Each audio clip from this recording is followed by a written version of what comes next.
안녕하세요 여러분, 수익 상승에 도움을 드리고 싶은 헬퍼입니다. 금일 진행은 이제 간단한 마감 시황 설명드리고요. 그 다음에 이제 코스피 200 선물 코스닥 관련해서 일중 수급 차트 보여드리고, 그 다음에는 이제 코스피랑 S&P에 대해서 좀 장기 파동과 단기 파동을 일목균형표랑 이제 엘리어트 파동으로 좀 설명드리도록 하고요.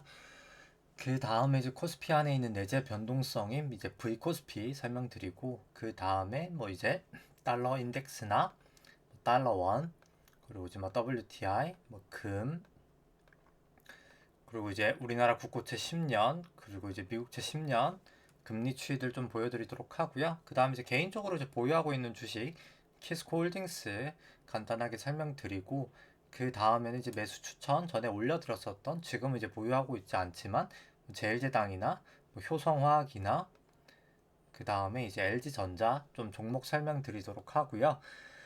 그 다음에 이제 오늘 같은 경우에는 이제 화요일이기 때문에 이제 현대차, 셀트리온, NC소프트, 이제 미국 쪽은 이제 게임스톱 좀 종목 상대가치 평가랑 이제 국내 종목들에 대해서는 또 이제 절대가치 평가 좀 간단하게 설명드리고요.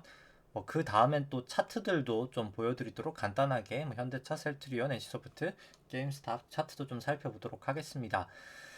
그리고 이제 그 다음에는 코스피 관련해서 좀 누적 수급 차트 조금 보여드리도록 하고요. 그 다음에 이제 코스피랑 S&P 대해서 좀 밸류에이션 차트랑 이제 LD갭이랑 이제 페드 모형으로 밸류에이션 차트랑, 그리고 이제 신용장구 좀 코스피 코스닥 좀 신용장구 추이 보도록 하고요. 뭐 유동성은 이제 뭐 시간이 되면 좀 간단하게 설명드리도록 하겠습니다. 우선 일단 마감 시황부터 설명드리면, 뭐 오늘 코스피 뭐 좀 계속 극락을 왔다 갔다 하다가 한 0.2% 정도 상승하면서 마감이 되었고요. 코스닥 같은 경우에는 거의 뭐 흔치 않은 일이긴 흔한 일은 아니지만 0% 정도 이제 등락률을 보였습니다. 일단 이 검은 색깔 선이 이제 코스피 200 차트고요. 이제 파란 색깔 영역이 이제 프로그램 순매도인데, 뭐 나름 뭐 조금 비슷하게 움직임이 있었고요. 뭐 프로그램 순매도의 이제 주체는 이제 외국인이었습니다. 외국인이 한 1,600억 정도 프로그램 순매도가 있었고요. 코스피 현물 매수 동향 같은 경우에는 뭐 개인 같은 경우가 오늘 한 2천억 정도 매수가 있었고요. 이제 기관이 한 360억 정도 매도, 그리고 이제 외국인이 한 1,200억 정도 매도가 있었고요. 코스피 200 선물 같은 경우에는 뭐 계속해서 이제 외국인 선물하고 움직임이 좀 비슷하게 흘러가고 있습니다. 이제 한 외국인이 한 2,900억 정도 매수를 하면서 오늘 좀 증시를 좀 끌어올렸고요. 뭐 크게는 아니지만 좀 상승하는데 기여를 했고, 기관 같은 경우에는 380억 정도 이제 매수가 있었고요. 개인 한 3,100억 정도 매도가 있었습니다. 뭐 코스닥 같은 경우에는 개인이 한 2천억 매수, 외국인이 한 1,360억 정도 매도를 하였고, 기관이 한 460억 정도 매도가 있었고요. 그 다음에 이제 코스피 뭐 차트 보시기 전에, 오늘 뭐 금리 같은 경우에는 오늘 이제 금통이 의사록이 이제 나왔는데, 이제 한국은행 이제 금통위 의사록이 이제 발표가 됐는데, 뭐 생각보다는 뭐 조금 덜 매파적이다라고 해서 좀 막판에 이제 좀 약간 채권 수요가 조금 있기는 했었고요.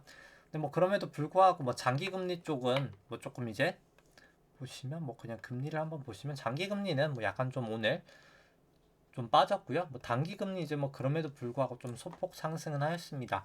뭐 요즘에 조금 채권 시장이 약간 좀 경색이 있어서 뭐 국고채랑 뭐 금융채, 카드채 정도만 좀 거래가 잘 되고, 이제 회사채는 이제 거래가 좀 상당히 약하게 거래가 됐었는데, 아무래도 이번 금통위가 뭐 생각보다는 이렇게 좀 덜 매파적이긴 했기 때문에 의사록만 봤을 때는 뭐 조금 약간 되돌림도 있을 수 있을 것 같기는 합니다. 근데 뭐 그럼에도 불구하고 저는 뭐 개인적으로 중기적으로는 뭐 좀 금리 인상도 바라보고 있기는 하고요. 이제 우리나라랑 이제 미국이랑 좀 다른 거는 뭐 저번에도 한번 설명드렸는데, 뭐 오늘도 이제 간단하게만 설명드리면은, 이제 우리나라 같은 경우에는 이제 금리라는 게 이제 단기금리라는 게 있고, 이제 단기금리 이제 기준금리죠. 단기금리는 기준금리고요. 장기금리는 이제 보통 국고채 10년짜리 금리를 말합니다. 근데 우리나라랑 이제 미국이 있다고 생각을 해보면, 이제 이 장기 금리에 영향을 주는 거는 이 장기 금리가 영향을 주는 건 이제 보통 일반적으로 주식 시장에 많이 영향을 주고요. 그리고 이제 우리나라랑 좀 미국이랑 좀 다릅니다. 결국 여기는 이제 다 주식 시장에 영향을 주는데 이제 우리나라 같은 경우에는 부동산 시장이 단기 금리에 영향을 받습니다. 우리나라는 단기 금리에 영향을 받고요. 왜냐면 다 변동금리가 많기 때문에 변동금리는 다 기준금리에 연동이 되기 때문에 부동산 가격이 단기 금리에 영향을 받고 근데 대신 이제 미국 같은 경우에는 미 부동산 같은 경우에는 MBS라는 게 미국은 시장이 우리나라보다 훨씬 더 많이 좀 활발하기 때문에 거래도 활발하고요. 규모도 훨씬 더 크고 그렇기 때문에 좀 약간 장기 금리에 오히려 부동산 가격이 연동이 됩니다. 따라서 이제 미국 같은 경우에는 이제 기준금리를 뭐 2022년 내년 이제 연말에서 뭐 좀 늦게 보는 데는 23년 뭐 내후년 말까지도 이제 그때부터 인상한다는 뷰가 있는데 우리나라는 이제 올해 말 보통 보고 있고 올해 말 뭐 내년에 한 번 정도 해서 내년까지 벌써 이제 두 차례 정도 인상을 보고 있는 게 이제 그 차이입니다. 미국 같은 경우에는 이제 장기 금리만 올라가서 이 주식하고 부동산을 잡으면 되는데 뭐 우리나라는 장기 금리가 이렇게 올라가서 주식은 잡을 수 있는데 어떻게 보면 가계 대출이 대부분이 부동산이기 때문에 부동산은 잡지를 못하거든요. 그렇기 때문에 결국 부동산 가격을 잡으려면 우리나라는 단기 금리를 어느 정도 좀 빠르게 올릴 수밖에 없고요. 미국은 상대적으로 조금 더 경기가 더 좋아지고 나서 금리를 올릴 수 있는 환경이 됩니다. 따라서 이제 테이퍼링을 하면 오히려 장기 금리가 좀 약간 영향을 받을 것 같고요.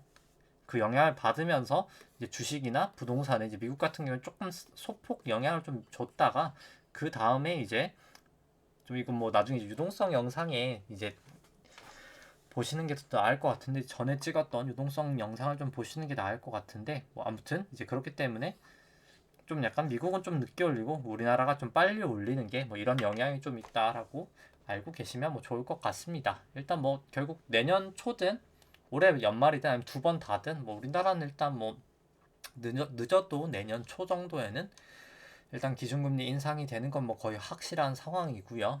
그 다음에 이제 코스피 일단 뭐 장기차 파동부터 한번 보시면은 코스피 파동 같은 경우에는 이제 1998년도부터 이제 새로운 파동이라고 생각하고요. 닷컴 버블 때까지가 1파, 닷컴 버블 이후 하락이 2파, 금융위기 전까지 상승이 이제 3파, 그 다음에 이제 금융위기부터 지루했던 조정 장세가 4파, 그 다음에 이제 17년, 18년 상승이 5파라고 해서 1, 2, 3, 4, 5가 다 끝나면서 1파가 완성된 것 같고요. 그 다음에 이제 미중 무역 분쟁, 코로나까지 떨어지면서 A, B, C로 떨어지면서 큰 2파도 나왔다고 생각을 합니다. 현재 올라갔던 파동은 이제 3-1파였다고 생각을 하고요. 3파에 1파였다고 생각을 하고요. 그 다음에 이제 다시 이제 마지막 급 3-1파를 좀 보시면은 3-1파의 1파는 여기까지고 1파, 2파, 3파, 여기가 4파, 여기가 이제 5파였을 것 같은데 이제 뭐 2파랑 4파 저점을 이렇게 그어 보면은 채널링을 할 수가 있는데요. 일단 뭐 이 5파가 조금 마지막 파동이 조금 애매하긴 합니다. 이걸 뭐 어디로 보냐에 따라 좀 달라질 수는 있겠지만 뭐 일단 아직까지는 뭐 저는 여기가 1파, 뭐 여기가 2파, 여기가 이제 3파, 여기가 4파, 뭐 여기가 이제 5파거나 아니면은 그냥 여기에서 이제 5파에 1파, 5파에 2파, 뭐 5파에 3파, 5파에 4파, 5파에 5파일 가능성도 있습니다.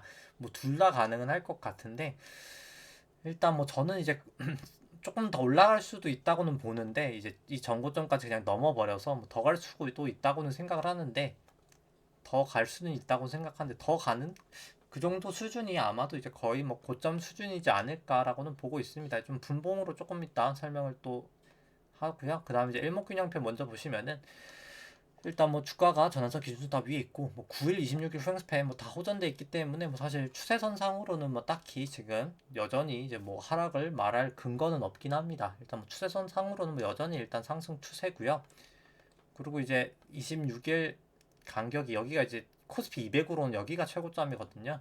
오늘이 이제 전환일이었기 때문에 뭐 내일이나 모레 이제 어떻게 보면 이제 FOMC 이슈가 아무래도 좀 결국 이 변화일로 보더라도 조금 약간 증시에 크게 좀 영향을 주지 않을까라고 생각을 합니다.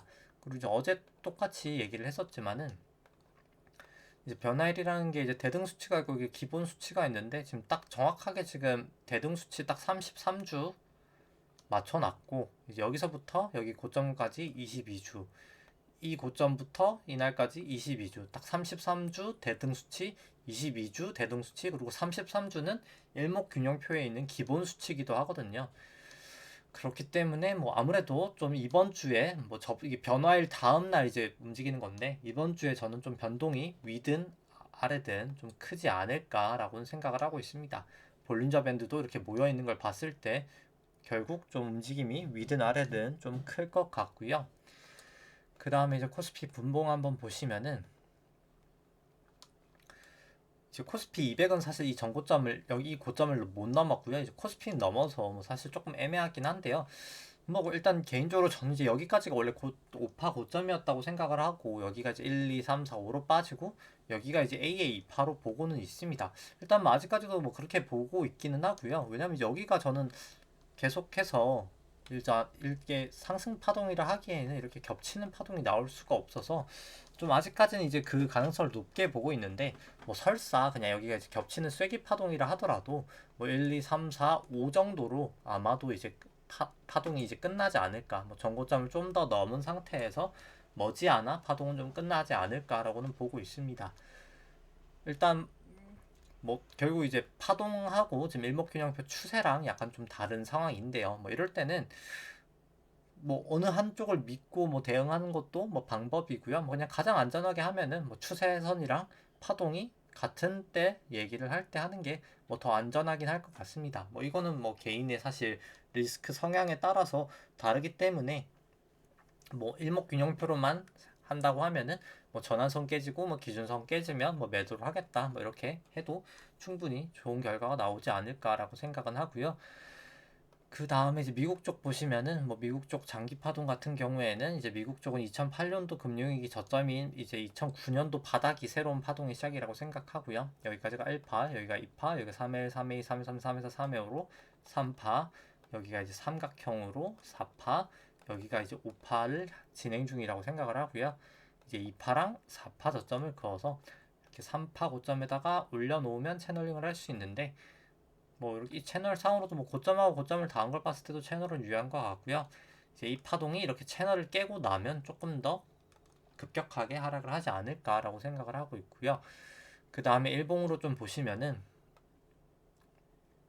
일봉상 이제 마지막 5파가 여기까지가 1파, 여기가 2파, 여기가 이제 3파, 여기가 4파, 여기가 이제 5파의 시작인데, 여기가 이제 5파의 1파, 또 5파의 2파, 여기가 5파의 3파, 여기가 5파의 4파, 그리고 이제 여기가 아마도 5파의 이제 1파, 2파, 그냥 3파, 4파 나오고, 여기가 1, 2, 3, 4가 나오고, 정말 5에 5에 5에 마지막 고점을 이렇게 지금 가고 있지 않나, 이렇게 쐐기 모양으로 저는 가고 있지 않나라고는 생각을 합니다. 뭐 쐐기 모양상은 조금 더 올라갈 수도 있다고는 생각을 하고요.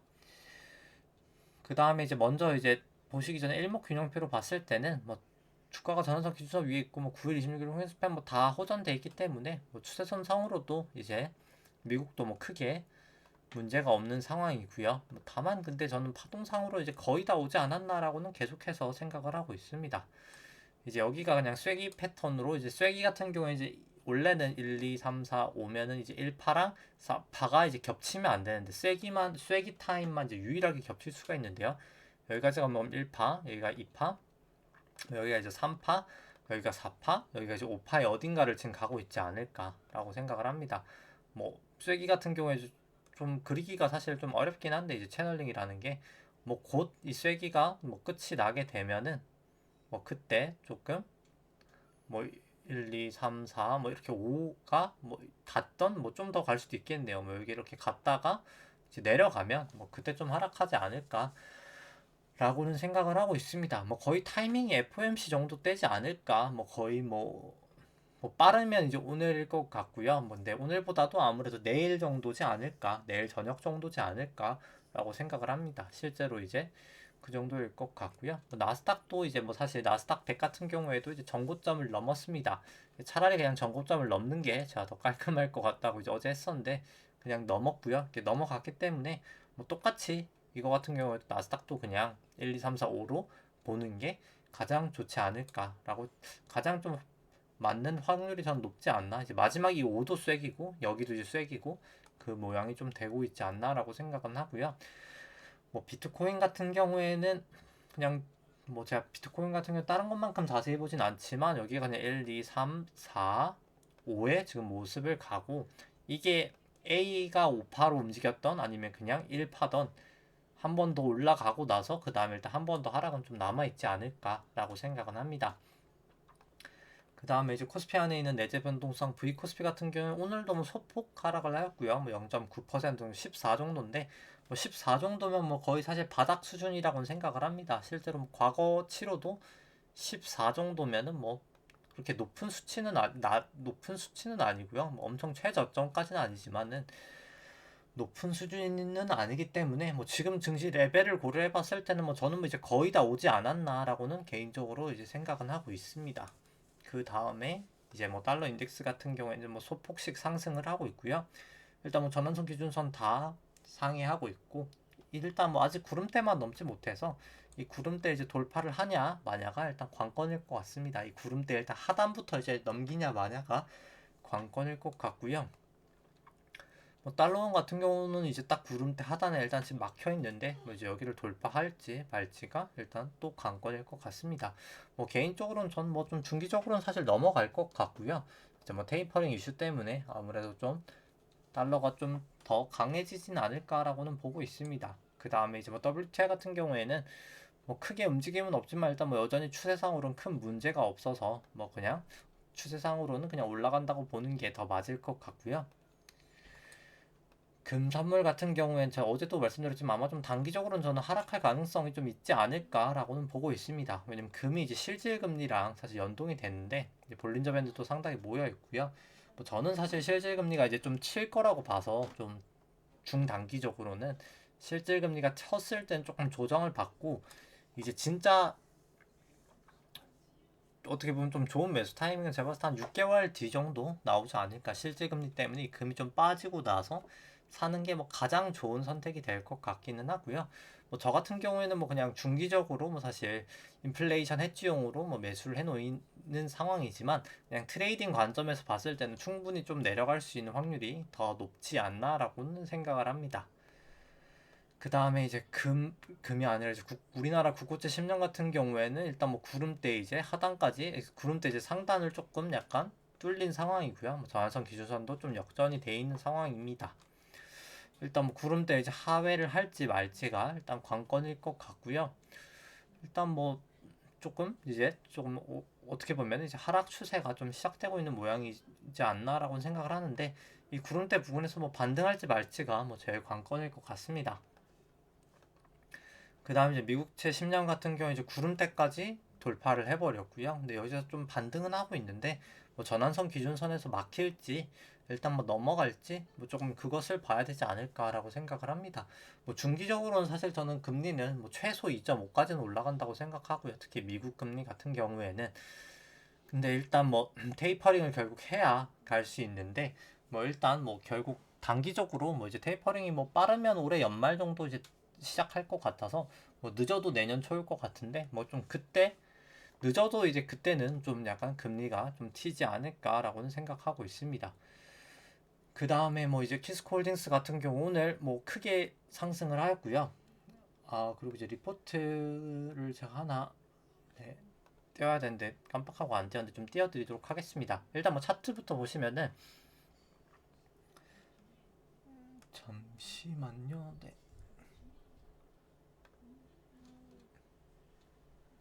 제가 파일을 열면은 파일을 좀 열면은 이게 10페이지에 있었는데요. 보시면은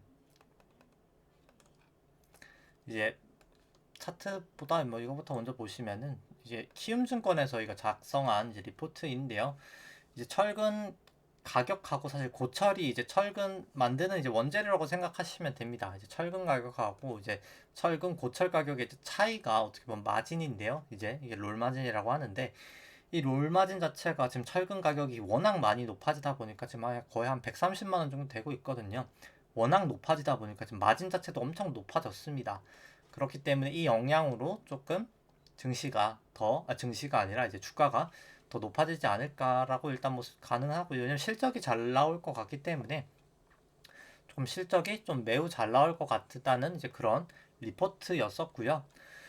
뭐 그 부분의 영향으로 일단 많이 상승을 하였습니다. 근데 오히려 이제 저 리포트 대상은 이제 대한제강이었었는데 뭐 대한제강 뭐 좀 오히려 뭐 사실 많이 오르진 못했는데 오히려 오늘 내려갔던 거로 기억하는데 오히려 이제 키스코가 좀 많이 오른 모양새고요. 뭐 전환선 기준선 다 넘어서고 이제 뭐 26일 후행스팬까지도 다 돌파를 해버렸고 뭐 계속해서 지금 UBS에서 이제 사고 있죠. UBS에서 계속 사고 있는데 뭐 수급도 이제 뭐 나쁘지 않은 상황이기 때문에 뭐 좀 추세가 좀 좋아지고 있다라고 볼 수 있을 것 같습니다. 뭐 전환선 기준선까지 돌파했기 때문에 뭐 크게 이제 조금 들고 가기 조금 더 이제 기분 좋은 상황으로 볼린저 밴드도 이제 살살 벌어지는 상황에서 좀 갈 수 있을 것 같고요. 뭐 그 다음에 좀 오늘 비슷하게 좀 힘이 좋았던 종목이 이제 효성화학입니다. 효성화학 같은 경우에도 뭐 MACD나 이제 RSI가 좀 반등하면서 좀 바닥권에서 이제 반등하면서 올라가고 있는데요. 뭐 사실 오늘 뭐 이렇게 반등할 때 좀 매수하기에 좋은 타이밍이지 않았나라고 생각을 합니다. 뭐 이제 이제 파라볼릭 이제 PSAR이나 이제 파라볼릭 SAR이나 뭐 MACD나 RSI나 뭐 기준선 넘고 이제 구름대 안으로 다시 들어오는 거나 뭐 여러 가지 좀 호전된 걸 봤을 때 이제 뭐 좀 단기적으로는 좀 더 갈 확률이 높을 것 같고요. 이제 뭐 기준선이랑 이 구름대를 이제 뭐 넘냐 마냐가 일단 관건일 것 같습니다. 일단 뭐 조정을 좀 꽤나 보였기 때문에 뭐좀 다시 랠리를 이제 보일 가능성이 조금 더 높아진 차트이지 않나라고 생각을 하고요. 뭐 조금 공격적으로 하셨다고 하면은 오늘 뭐 전환선 넘어갈 때 매수를 하셨을 것 같고요. 아, 조금 더 안정적으로 하고 싶다 하면 이 기준선까지 좀 넘고 뭐 더 안정적이다 하면 구름대까지 넘고 좀 매수를 하면 되지 않을까라고 생각을 합니다. 아니면 이렇게 분할 이렇게 뭐 매수를 하셔도 될 것 같고요. 그 다음에 이제 뭐 제일제당 같은 경우는 일단 뭐 계속 하락은 하고 있습니다. 종목 자체는 뭐 사실 밸류에이션 되게 좋은 종목이라고는 생각을 하는데 뭐 일단 뭐 기준선까지 이제 하회를 했기 때문에 26일 후행스펙까지만 역전되면 조금 이제 하방으로 더 갈 수 있지 않나라고 생각을 하고요. 일단 뭐 지금은 그렇게 차트가 좋아 보이지는 않는 상황이 돼버렸습니다. 뭐 LG전자 같은 경우에는 딱 일단 구름대를 넘지는 못하고 딱 도지 모양이 나온 상황이어서 뭐 일단 구름대를 넘는 걸 조금 더 지켜봐야 될 것 같고요. 뭐 그래도 과거에 대비해서 뭐 전선 기준에서 상회하고 있고 뭐 9일 26일 행스팬 다 호전돼 있어서 뭐 조금 그래도 긍정적인 모습입니다. 그 다음에는 뭐 다 설명을 드린 것 같고요. 뭐 그 다음에는 이제 뭐 코스피 이제 누적 수급 차트 먼저 설명드리면 원래 이제 개인분들이 2001년도부터 2020년, 2019년 말까지 71조 매도하다가 지금 누적 순매수가 28조로 돌아섰으니까 99조 정도 지금 순매수를 한 상황이고요. 역으로 이제 생각하면 이제 외국인하고 개인이 다 외국인하고 기관이 이제 그만큼 이제 매도를 한 상황입니다. 수급 자체는 상당히 좀 좋지 않다고 생각을 하고 있고요. 이제 외국인 같은 경우에는 다 선물을 매수하면서 증시를 끌어올렸기 때문에 이제 선물은 만기가 있기 때문에 이제 조금 매수를 한 게 다 없어졌기 때문에 이제 좀 몸이 더 가벼워진 상황이다. 언제든 좀 매도를 할 수 있는 더 매도를 할 수 있는 상황이라고 생각이 되고요. 그 다음에 이제 현대차부터 일단 절대가치 평가부터 먼저 보시면 뭐 현대차는 일단 실적 전망치는 제가 그냥 각사 이제 애널리트 전망치 그냥 평균에다가 제가 그냥 이제 연결 재무제표를 이제 조금 약간 실제로 이제 지분율만큼만 좀 약간 보정을 시킨 값이고요. 그렇기 때문에 이제 전망치보다는 좀 값이 낮습니다. 이제 보통 이제 연결하고 그냥 재무제표랑 이제 100%다 보유하고 있지 않는 이상 똑같고요. 이제 똑같은 이제 다른 이제 그렇게 이제 똑같은 회사는 이제 똑같이 전망치랑 똑같은데 현대차 같은 경우에 이제 똑같진 않기 때문에 조금 더 이제 낮게 나오고요. 뭐 실적 같은 경우에 뭐 상당히 개선된다고 가정을 했을 때 왜냐하면 2020년도 실적이 2조 2천억 정도 됐었는데 영업이익이 6조, 23년도에는 7조까지도 영업이익이 나온다고 상당히 개선된다고 가정을 했을 때 실적이 그렇게 실적을 가정하더라도 그리고 성장률 한 3% 정도 설정을 하고요. 뭐 그렇게 하더라도 지금 한 28% 정도는 오히려 내려가야 좀 적정가치지 않나라고 생각은 합니다. 좀 밸류에이션 부담은 저는 있다고 생각을 하고요. 뭐 절대가치 평가가 아니지 상대가치 평가를 보더라도 이 파란 색깔 선이 이제 현대차 주가고요. 연두 색깔 선이 이제 기대 수익률인데 뭐 높을 때 주식이 저평가, 이제 낮을 때 주식이 이제 고평가를 나타내는 선인데 일단 뭐 거의 최근 들어서 거의 전저점까지 왔기 때문에 뭐 밸류에이션 부담은 뭐 상당히 좀 있어 보인다고 생각을 합니다. 그 다음에 이제 보시면 뭐 현대차 차트 한번 보시면은 이제 현대차 차트 같은 경우에 이제 뭐 전환선 기준선을 뭐 좀 중앙에 있습니다. 일단 뭐 전환선은 하회하고 있어서 뭐 조금 그냥 애매한 상황인 것 같고요. 뭐 기준선을 하회하면 뭐 좀 불안해 보이는 게 사실이고요. 뭐 일단 뭐 전환선을 상회하고 오히려 매수를 하시는 게 매수를 하시더라고 더 낫지 않을까 생각을 하고 뭐 좀 매수하기에는 저는 좀 약간 좀 부담스러운 레벨이지 않을까라고는 생각을 하고 있습니다. 이렇게 뭐 전환선 기준선 지금 좀 역전돼 있는 것도 뭐 그렇게 좋아 보이진 않고요. 26일 후행스팬도 언제든 좀 역전될 수 있기 때문에 주봉상으로도 좀 조심하는 게 더 필요하지 않나라고는 생각을 하고요.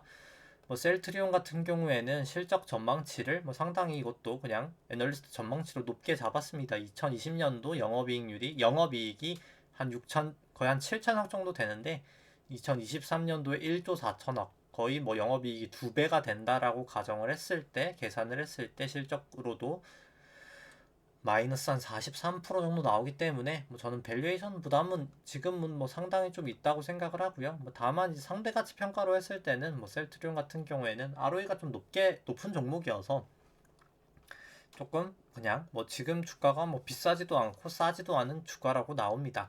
다만 뭐 절대 가치 평가로는 좀 고평가가 돼 있지 않나라고 생각은 하고요. 그 다음에 뭐 차트 보시면은 뭐 셀트리온 같은 경우에는 이제 계속 좀 하락을 하다가 뭐 지금 이제 구름대 안으로 좀 들어온 모양새지만 뭐 구름대 이탈을 하기 전까지는 뭐 좀 저는 좀 보수적으로 보는 게 더 맞지 않을까라고는 생각을 하고 있고요. 뭐 볼린저 밴드도 상당히 모여 있어서 뭐 위든 미치든 뭐 조금 있다가 또 좀 변동성이 좀 커지지 않을까라고 생각을 합니다. 그 다음에 NC소프트 같은 경우에는 뭐 좀 약간 그 과금 관련해서 이제 확률 그런 이슈로 좀 약간 주가가 좀 많이 빠진 상태인데요. 뭐 그럼에도 불구하고 뭐 그냥 애널리스트 전망치는 다 높은 편이어서 그냥 그 높은 편을 감안하고 이렇게 2020년도에 영업이익 한 8천 정도 됐었는데 뭐 거의 2배 정도 나온다고 다 전망을 보고 있네요. 거의 한 1조 6천억 정도 나온다고 전망을 했을 때 뭐 좀 올라갈 수 있는 상승 여력은 한 51% 정도 된다고 생각을 합니다. 그 다음에 이제 절대가치 평가가 아닌 상대가치 평가로 봤을 때는 뭐 지금 그냥 뭐 비싸지도 않고 싸지도 않고 그냥 뭐 적정한 수준으로 생각이 되고요. 그 다음에 이제 차트 보시면은 NC소프트 뭐 차트 같은 경우에도 뭐 계속 내려가다가 이제 구름대 정도까지 온 상황이고요. 뭐 아직까지는 뭐 구름대 밑이어서 뭐 그렇게 긍정적인 모습은 아니지만 일단 뭐 그나마 다행인 건 뭐 전환선 기준선 다 상회는 하고 있습니다. 뭐 26일 프랭스팬도 뭐 거의 뭐 지금 역전도 아닌 뭐 호전도 아닌 거의 약간 살짝 역전이라고 봐야 되겠네요. 이제 여기서 후행스팬이 돌파하면서 구름대를 돌파할지 아니면 그냥 후행스팬 따라서 이렇게 빠질지를 조금 지켜봐야 될 것 같고요. 뭐 지금은 그렇게 긍정적이지도 뭐 부정적이지도 않은 차트라고 생각합니다. 뭐 차트 자체는 조금 부정적인데 뭐 내재 가치는 뭐 조금 그래도 좀 더 전망치대로라고 했을 때는 좀 괜찮은 종목이지 않나라고는 생각을 하고요. 근데 다만 뭐 상승 여력이 그렇게 엄청 크다고는 생각을 하진 않습니다.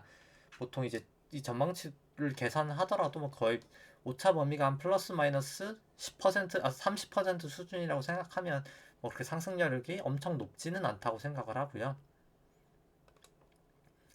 그 다음에는 이제 미국 쪽 게임스탑 한번 차트 보시면은 이제 게임스톱 같은 경우에는 뭐 오늘은 뭐 조금 소폭 하락하고 있네요. 뭐 소폭 하락하고 있는데 일단 뭐 전환선 기준선 다 주가가 하락하고 있고 이제 뭐 9일 후행 스팬도 역전이 됐기 때문에 뭐 좀 차트가 이제 좀 과거 대비해서는 좀 부정적이지 않나라고 보고요. 이제 구름대까지만 이제 하회하면 뭐 이제 이때는 좀 무너질 확률이 높지 않을까라고 생각을 합니다. 뭐 그냥 여기가 A고 여기가 이제 B고 이제 뭐 C 정도 남아 있지 않을까라고 보고 있어서 뭐 조금 약간 부정적으로 보이는 게 개인적으로는 사실이고요. 그 다음에 이제 코스피랑 S&P 이제 할인율 한번 보시면 이제 밸류에이션 차트 한번 보시면은 이 빨간 색깔이 이제 코스피 안에 있는 이제 기대 수익률을 주식 안에 있는 기대 수익률을 이제 국고채 10년 금리로 이제 차감한 수치고요. 이제 높을 때 주식이 저평가, 이제 낮을 때 주식이 이제 고평가를 나타내는 선입니다. 이 파란 색깔은 이제 코스피고요. 이렇게 높을 때 주식이 저평가, 이제 낮을 때 주식이 고평가인데, 뭐 지금은 이제 주식이 거의 고평가 단계까지 이제 내려온 것 같고요. 뭐 코스피랑 S&P 같이 있는 걸 한번 보시더라도, 특히 이제 S&P 같은 경우에는 좀 약간 밸류에이션 부담이 조금 더 이제 커 보인다고 생각을 합니다. 뭐 좀 단기적으로는 이제 금리가 조금 반등을 하면서 뭐 조금은 반등을 한 모양새지만 뭐 여전히 이제 사실 밸류에이션 부담은 있어 보이는 단계고요. 이제 이거 같은 경우에 이제 두 자산의 이제 금리 차이다라고 해서 일드 갭이라고 많이 표현을 하고요. 이제 이 모형 같은 경우에는 이제 국고채 10년 금리로 차감한 게 아니라 이제 나눈 수치고요. 두 수익률을 나눴다라고 하기도 하고, 이제 좀 연방준비은행에서 많이 사용해서 이제 페드 모형이라고 합니다. 조금 더 이제 금리에 민감한 모형이고요. 뭐 최근에 조금 주가가 많이 상승하면서 이제 좀 하락을 했다가 조금 약간 금리가 오히려 약간 좀 빠지면서 조금 소폭 둘 다 이제 반등을 하고 있는 모양새고요. 뭐 그럼에도 불구하고 사실 레벨 자체는 이제 좀 많이 고평가 부근에 이제 온 것 같습니다. 그 다음에는 이제 신용잔고 일단 먼저 보시면은 뭐 코스피랑 코스닥 합산 신용잔고 같은 경우에는 보시면은 23조 한 5천억 정도 되고 있고요. 뭐 크게 이제 변동은 없는 상황입니다. 뭐 사상 최고치를 거의 유지하고 있는 상황이다라고 볼 수 있고요. 뭐 절대적인 수치도 뭐 상당히 높은 수치이고, 근데 다만 이제 신용잔고를 코스피 시총으로 이렇게 나눈 수치는 하락을 하고 있는데, 하락을 하고 나서 사실 보시면 뭐 다 이런 부분이 다 거의 다 대부분 고점 부근이거든요. 대부분 다 이제 뭐 늦어도 6개월 정도 안에 이제 고점을 보이기 때문에 좀 조심을 할 필요는 있지 않나라고 생각을 합니다. 코스닥 같은 경우에는 뭐 이제 설명은 생략하도록 하고요. 그리고 이제 맨날 이제 밸류에이션 부분도 보여드리지만 뭐 S&P 이제 퍼 같은 경우에 이제 트레일링이고요. 뭐 트레일링은 뭐 상당히 높고, 리딩으로 보더라도 뭐 한 22, 23 정도 보통 많이 전망을 하고 있고, 특히 이제 S&P PBR 같은 경우에는 뭐 닷컴 버블 이후로 뭐 사상 최고치입니다.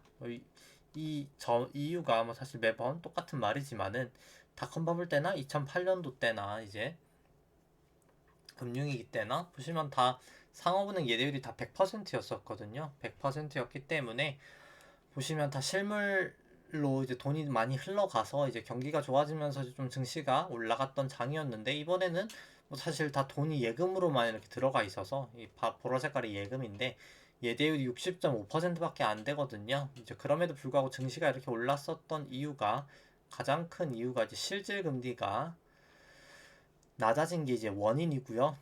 이제 코로나 때문에 이제 돈을 무제한 양조관을 하다 보니까 이제 예금이 많아지면서 이제 금리가 특히 이제 실질 금리가 많이 하락을 하였고요. 이제 2013년 5월에도 이제 테이퍼링을 한다는 발표가 있으면서 이제 실질 금리가 플러스로 돌아갔었거든요.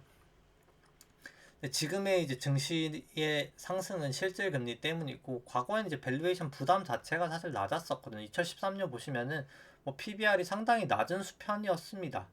그렇기 때문에 이제 밸류에이션 부담도 없는 상황이기 때문에 테이퍼링을 해도 뭐 증시는 오히려 더 잘 갔었고요. 단기적인 하락은 있었지만 뭐 더 랠리를 했었지만, 이번엔 이렇게 실질금리가 올라갔을 때, 실질금리 때문에 올라간 장세인데 실질금리가 올라갔을 때는, 실질금리 내려가서 이제 증시는 올라갔는데 실질금리가 올라갔을 때 과연 증시가 좀 버틸 수 있을까에 대해서는 저는 좀 가능성이 낮다고 봐서, 좀 그때는 이제 좀 하락을 할 가능성이 높지 않을까라고 보고 있습니다.